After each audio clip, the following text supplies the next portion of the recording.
Hi friends, this is Sunil Chandy and this is Food for Thought again, and this is a ministry out of Christ Episcopal Church. I am the priest and rector here at Christ Church, and we are at a different place again, not just in my office, not just in the church, but we are in the church sanctuary. But you've never actually been in this situation. We're right now in the choir loft. This is on our balcony in the church sanctuary, and we're here with our choir master, George Kent, and we're going to talk a little bit today about this great piece of, this wonderful instrument, our organ, and with George, who knows a great deal about the history of it. George, thank you for being with us today. Oh, it's a great pleasure. Thank you. I know that this organ was a labor of love for you, because you helped institute it or bring it into existence here at Christ Church. Well, yes. When I came to Christ Church as organist, which was back in 1956, I believe, this gallery was not here, and the organ was not here. The organ then was up where the present chapel is and your sacristy. Yeah. The The organ was housed in a separate room almost, and only had openings there and where the anode stained glass is now, that was the openings. And it was, well, it had an interesting history. The organ originally was down Elm Street in a house. It was in a house? Yes. Where the current St. Pius church is, Right. there was a house owned by a rather wealthy person who had this organ installed midway between two floors. And it was a German Welty organ, a theater organ. It played from rolls. Similarly, the way a piano plays from rolls, you know, with the pedals and so forth. Yeah. And it was, the reason it got to Christ Church was that one of the senior wardens here, Andrew Fisher at that time, decided to give it as a memorial to his widow, his first wife, and just up and did it. And it was not a church instrument by any means. It had nothing above a 4-foot pitch on it, and I'll explain that later. And it was cantankerous, and it was old. Wow. And it was very difficult to get anything done. It really would not even accompany hymns too well. Oh, really? So James Hannon was then the rector, and we talked about the possibilities of doing something different, which was at that time rather controversial, because again, we didn't want to put a new organ back where this other one was, and we had a fair amount of people in vestry, etc., that thought, well, no, the organ's fine, you know, we don't need anything. I know. Finally, one of the parishioners, Harold Brown, who was the father of the priest, who's I've forgotten his first name now, but Harold had a little bit of an inkling, and he went in one day to see what was behind the wall, and he came out and stated, "This is a cider press." Cider press, what does that mean? You know what you press apples with to make Yeah. cider? Oh, it's a cider press. Yeah. Oh, okay. At any rate, after a fashion, we decided that we had to do something different. And of course, the problem was, where should the organ go? It obviously wouldn't make any sense to put it in a separate room where it's not to be heard. The obvious answer was either on the front wall, Yeah. or on the rear wall. Well, the front wall wouldn't make much sense to the parishioners, although There are several churches where that is done, but that was quite a bit controversial. Ultimately, we decided that it should go back here and that we should build a gallery over the narthex, which is what we did. Now, my problem in those days was that I had to go to the widow of Andrew Fisher and almost ask permission to not use the memorial that he had set up. And I was young and wet behind the ears. Well, so that's one point. How old were you at this time? Oh, I must have been in my early 20s, I think. So did you just graduated from URI, or? No, I had graduated. Well, yeah, I had. When I first came, was 1956. By the time we got around to doing the organ, I'm talking about 1962. 62. Okay. 63, somewhere in there. Okay. So I got up enough courage to let me ask go you. and see the widow. So Jim and she was absolutely fine with it. She was, no problem. That's beautiful. Whatever, if it needs to be done, it should be done. So we were off and running, and we had a great deal of very positive work from the vestry and people to go out and raise money to get this project done. Well, the first thing was to build a gallery. We built the gallery, and the gallery was here for 2 years before the organ went in. The organ went in 1965. 65. Yeah. And this is again while Jim Annan was here. Yes. Yeah. Jim Annan became rector here in 1962, isn't it, or something? No, he came. No, he came. He came back as rector shortly after I came here as full-time organist and choir master. And the vestry had not told him that he had a full-time organist and choir master. And he said to then the senior warden, J. Albert Pawson, who was the owner of the Bradford Dye Works, Peace Dye Works, and a British fellow, and he said to him, you didn't tell me anything about I have that full-time organist and choir master. And Parsons' response was, well, Father Annan, you have to have faith. And he said, that's the first time anybody ever told me I should have faith. And at any rate, but everything was positive, and we did get the gallery in. The next step was, what type of organ should we have? Yeah. So up to this time, the major decision was to not have the organ situated in the place that it was before, but to have it a new space created. Right. And now the next decision is what type of organ. Exactly right. Yeah. Okay. And with that in mind, basically, the pipe organ is a wind instrument. I mean, originally it was hand pumped. Even those huge organs in Europe, there were treadle system for men to step in and pump on these things. I've seen those organs. And quite often, if they had on a Saturday night some bad actors in the town, they would house them up in the church the next morning to pump the organ. No, that's documented. Is it? Yeah, absolutely. Can we still do that? No. Well, we talked about it actually, because if you lose electricity, there's no way to run the organ blower, the organ blower.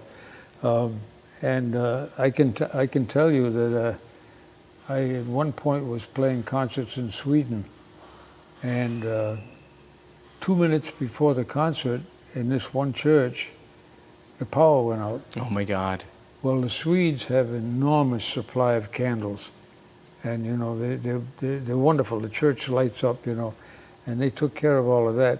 And the organ had been built with a hand pump. Just in case. So one of the trombone players in the brass group that I was playing with pumped the organ for the organ pieces. Oh, and we got through the concert. Uh-huh. So it happened in spite of the power problem. At any rate, it wasn't practical ultimately to do that here. Yeah. But the issue here was to make whatever instrument go here not get in too much of the way of the stained glass, because in many ways this is some of the most interesting stained glass in the church. Yes. And it was done by Joseph Reynolds, a Boston artist. We debated very carefully about how to do this and to save the glass. But that's, in fact, the why the organ is in the shape that you see it. Yes. Because we tried to fan it so that the rose window came through still from down below. Yes. And the two lancets are visible. That was the project. That's beautiful. I think. Now, to get back to organs, Yeah. after the advent of electricity, Yeah. then organs were controlled by blowers that were run by electricity. And stop action was done by electricity. This is what we call a mechanical action organ or a tracker organ, which means that every note on the organ is played by means of a lever going all the way back to open the organ chest. If you listen to this. Now I'm going to just depress that key slowly, and you're going to hear that valve open slowly. Again. Yeah. So that you have ultimate control of the music. Or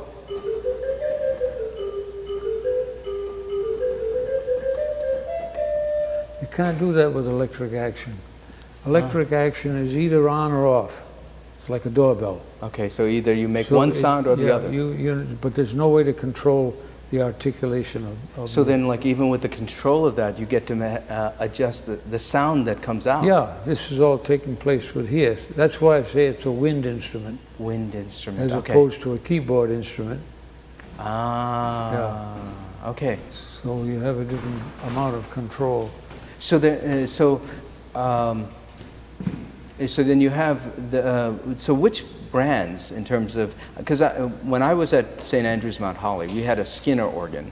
Yes, that would have been electric. And that's an electric organ. Yeah. Okay. Yeah. But it did seem to have pipes, but I think it was ornamental. Oh, no. No?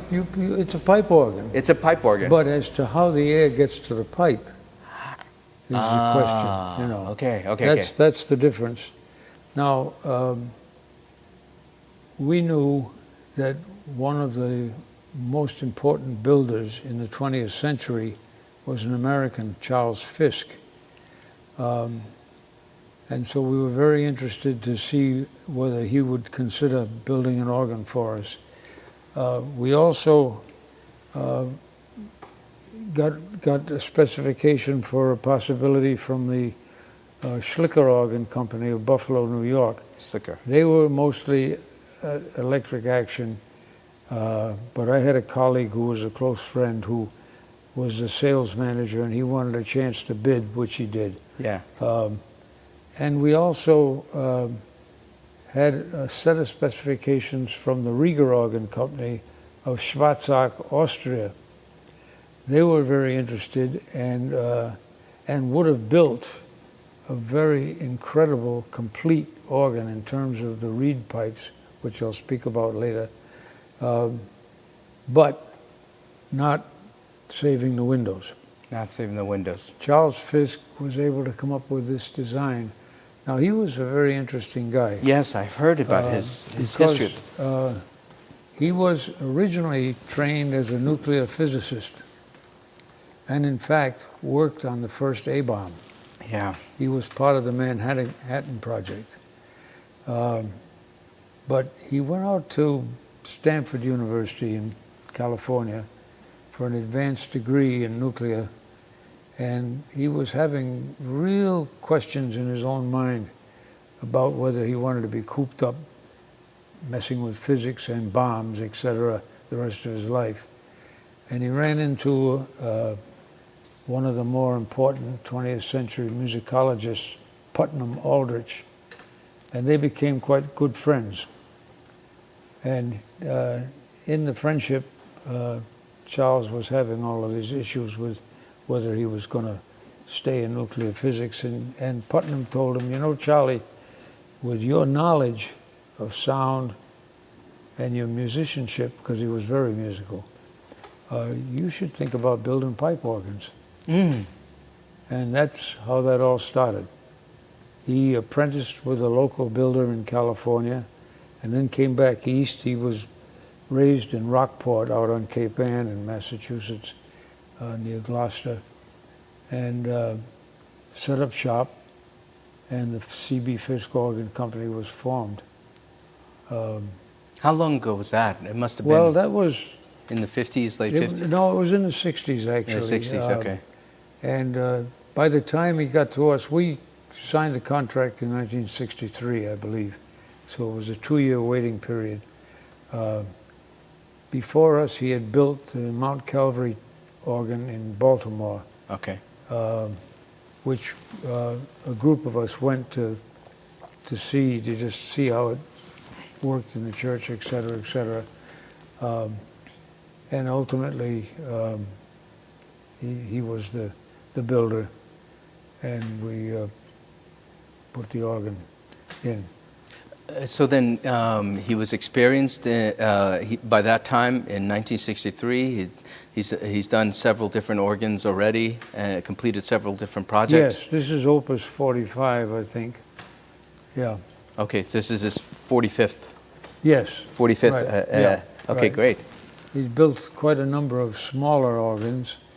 In fact, this was the first 3 manual, I believe. I think that's correct. And it took him 2 years. It took them 2 years to. Oh, at least, yeah. No, because everything is handmade. Yeah. You know. Was it handmade in the U.S. or was it in? Well, the pipes for the most part came from Europe. From Europe. Today, the Fisk organ makes their own pipes, everything. So the shop has expanded. He's passed on, unfortunately, but he was a powerhouse. Yeah. In the organ world. I remember hearing stories how you would take him to Ogonst. Oh yes, he came to choir camp. Choir. We had a ghost walk one time where we needed some smoke for the ghost to come through, and so we worked this out with powder, and he made a tracker mechanical action device that went about 20 feet away from where the powder was, so that I could set it off from over here. by a thing that would flip and light the match. Yeah, he was extremely skilled. Oh my God. Yeah, very special guy. And humble. The fact that he could, no, very, very wonderful guy. Yeah. And after the organ went in, we established the organ series, and over the years, over the next 20 years, I think I can safely say that every important European concert organist played here. Yeah. Yeah, we had the finest here, and including Anton Heiler, who was in Vienna. And I'll tell you a funny story.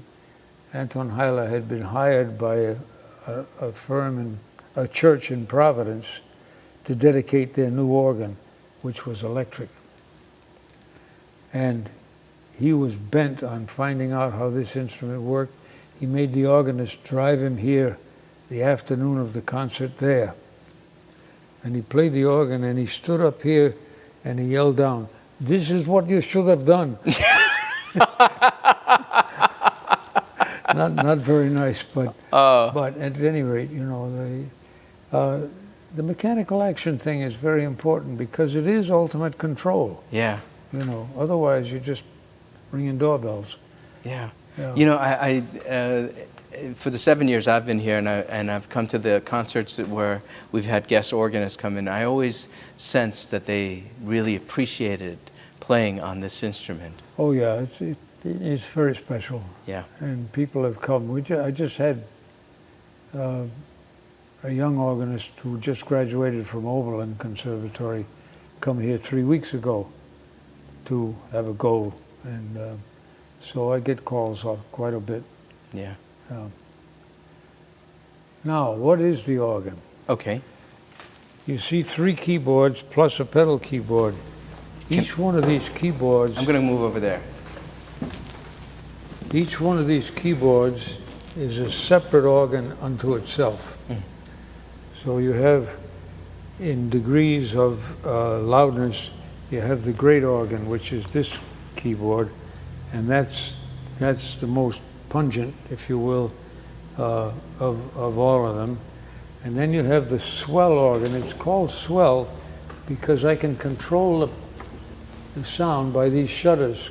That's all. The swell is all enclosed in there. And that's what, so that, for example, I have... Wow. So that's controlled that way. And you're using your foot also. On the swell shades. On the pedal, swell yeah, shades. Right.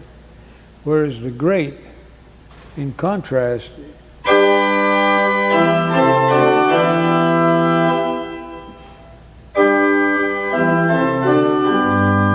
or the rook positive, which is everything out here, play the same thing.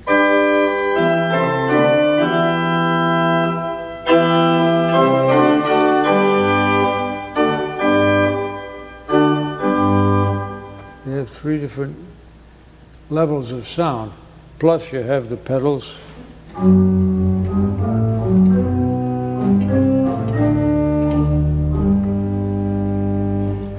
Now the fundamental pitch of the pipe, which means when I play this note it would sound the same pitch as a piano, means that that pipe needs to be 8 feet in length.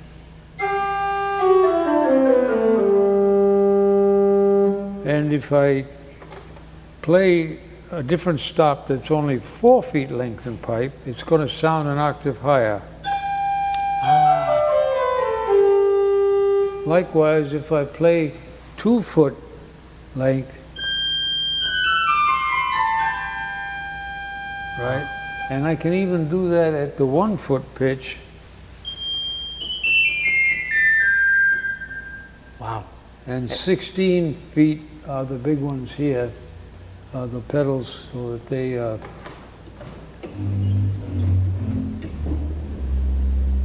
and at 8 and at 4. Now there are different families of pipes. The fundamental sound that tells you that this is a pipe organ, it's not an accordion or whatever, you know, when you hear it you say, oh, that's an organ, is what we call the principal sound. And that's this row right in front here of this spotted metal, which is a combination of zinc and tin. But yeah. By contrast, we have the flutes.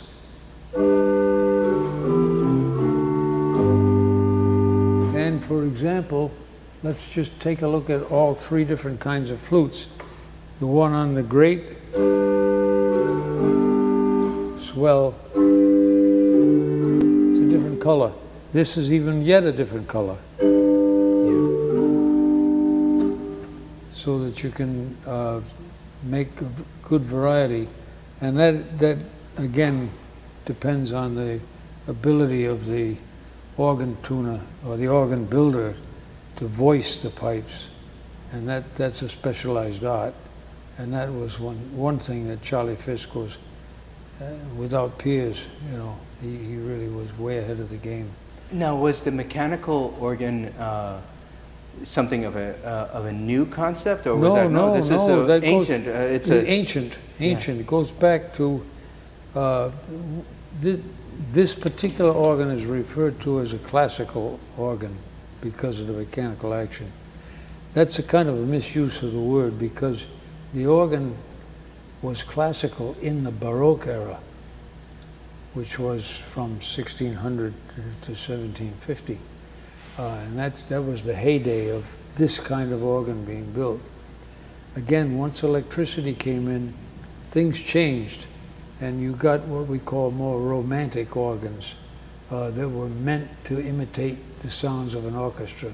You know, and that's what Skinner was doing. Okay. Yeah, that kind of thing. So that's. So then, I mean, so the thing I'm looking at this, and you know, I've got to apologize, George, because every time I'm, you know, when I do a service, I just say play the hymn. You know? But I mean, even just now, looking at what it's complex. It's yeah, you have to make decisions about what you're going to do. For example, on hymns. Yeah. You know, I may start one verse.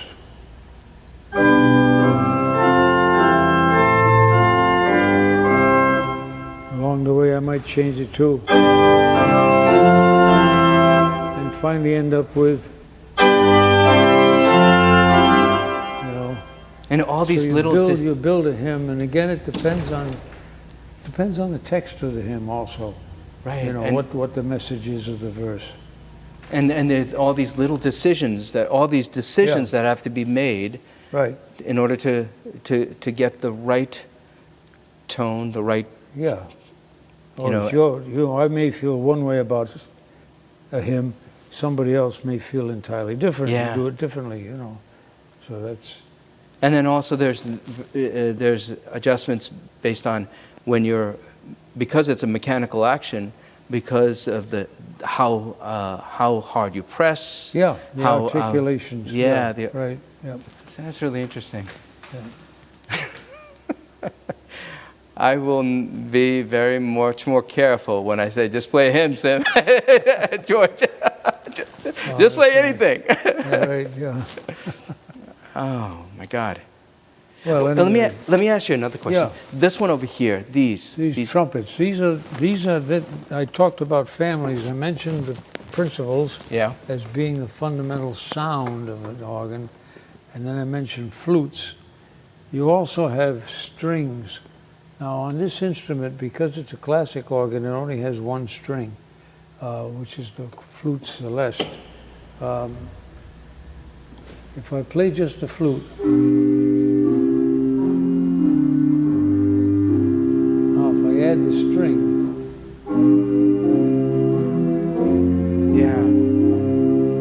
then you get a sort of a quieter, more, which I use during communion, for example, quite a bit. And it's more headed towards a romance, a romantic organ, if you will. But the reason a flute celeste sounds the way it does is that it's not tuned quite the same as the other one. Here, listen to the flute. Now let me play the flute celeste. Just a little bit sharp. Yeah. Now, when you put them together, then you get this. Hear it? Yeah. Get beats.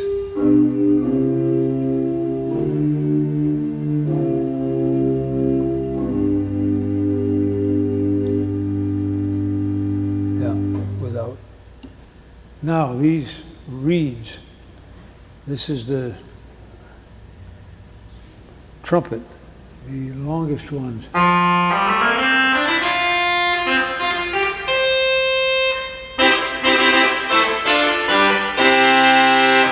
And then we have in the second row at 4-foot pitch, an octave higher.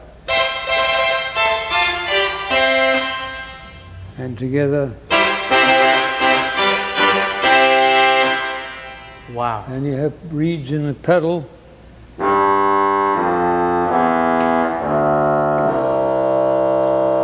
up an octave. Or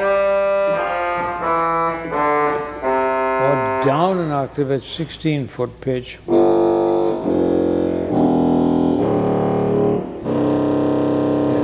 they're quite out of tune right now. The reason for that is it's summertime. It's summertime, and we have uneven heat here. Yeah. Yeah. And we're also going to be having this the instrument tuned, right? I think in January, or. Well, it's going to be worked on. There's some. It went in 1965. Yeah. It's time to replace some of the leathers that contain the air, so the air can't leak, and the leather that you use for a pipe organ, guess which kind is the best leather to use for a pipe organ? I would think the only leather I know of is cowhide, I guess, no? Kangaroo hide. Kangaroo. Kangaroo hide is the best for an organ. Oh, why is that? Is it? It's more pliable and it has a tendency to last longer. Wow. So the Australians got to be careful. So we've got some material from down under. Yeah. Then. Oh yeah. So we've got to replace some of those things, and yes, hopefully in the first week of January we'll get this put back in workable. I mean, it's fine right now, but if I really want to be fussy, no, it needs work. Yeah. You know, so we'll get to it. Yeah. And that's about it. We also have one other kind of stop on the organ, which is called a mixture. That's when you play more than one pipe at a time. For example, now, that's the same note, but it's sounding.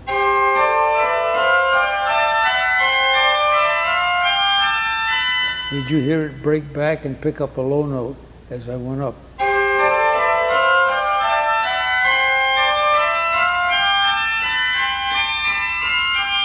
And that's what gives you the real pizzazz. And the mixtures are either 2 or 3 ranks together at the same time, or 4 or 5 ranks together at the same time. They're all different. This is the mixture on the swell.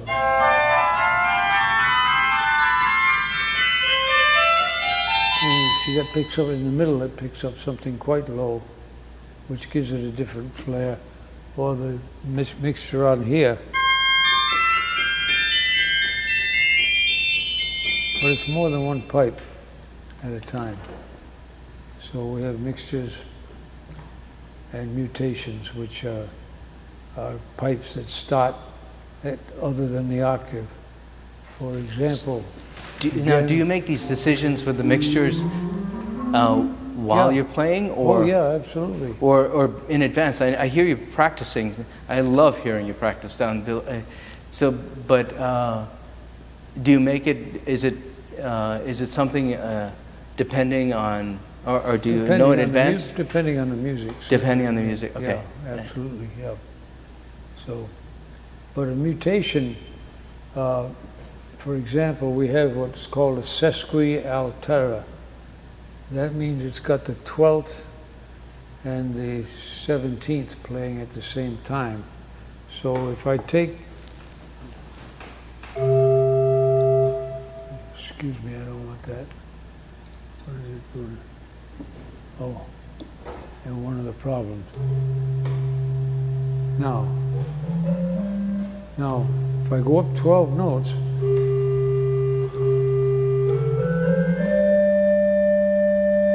and if I go up 12 notes plus the 17th,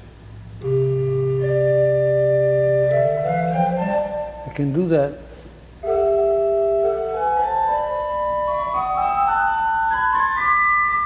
That's called a mutation, and that's a whole nother ball game. So it's complex. It's beautiful. Yeah.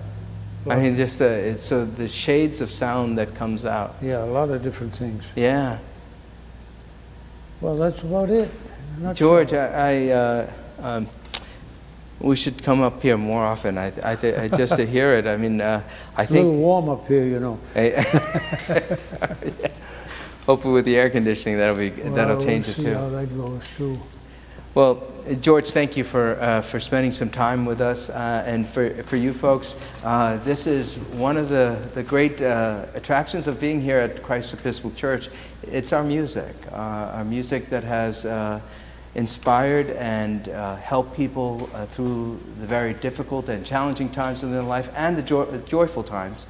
And all of the music, and I know, because I know George's character always gives honor to God and glorifies God and helps people to connect to God through music. And George, I'm grateful. I'm grateful for your ministry among us, and I'm grateful that you're instrumental in bringing this great Fisk organ into Christ Church, and being able to touch the lives of so many people. Yeah, it was a big project, but it was very well worthwhile. Right. So, And I'm sure, I know that the things seem to work really well and connect really well, but I also I know whenever we're making a change like this, it's controversial, and it often involves a great deal of devotion and faith and prayer, and of calming of people who might be anxious. we had a lot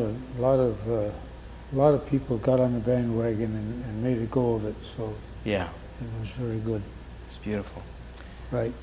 Folks, thank you again for joining us, and it's our time to end right now. And so what we do is we end with this prayer. This is a prayer that we have started since the beginning of the COVID crisis. The Lord be with you. Let us pray. Let us pray. Jesus Christ, you traveled to towns and villages, curing every disease and illness. At your command, the sick were made well. Come to our aid now in the midst of the global spread of the coronavirus. Heal those who are sick with the virus. May they regain their strength and health through quality medical care. Heal us from our fear, which prevents nations from working together and neighbors from helping one another. Be present with those in authority who are making hard decisions. Support the medical professionals, emergency responders, counselors, and our caregivers. We ask this all in your name, Jesus. Amen. Amen. Join with me in the Lord's Prayer. Our Father, who art in heaven, hallowed be thy name. Thy kingdom come, thy will be done, on earth as it is in heaven. Give us this day our daily bread, and forgive us our trespasses, as we forgive those who trespass against us. And lead us not in temptation, but deliver us from evil. For thine is the kingdom, and the power, and the glory, forever and ever. Amen. Friends, go in peace to love and serve God. Spread the light of Christ to the world around you, the light of hope, joy, music. The world needs it right now. Thanks for watching. Did you know that you can join Christ Church from anywhere in the world? If you're feeling connected to what we're doing, email us today at communicate@christchurchwesterly.org.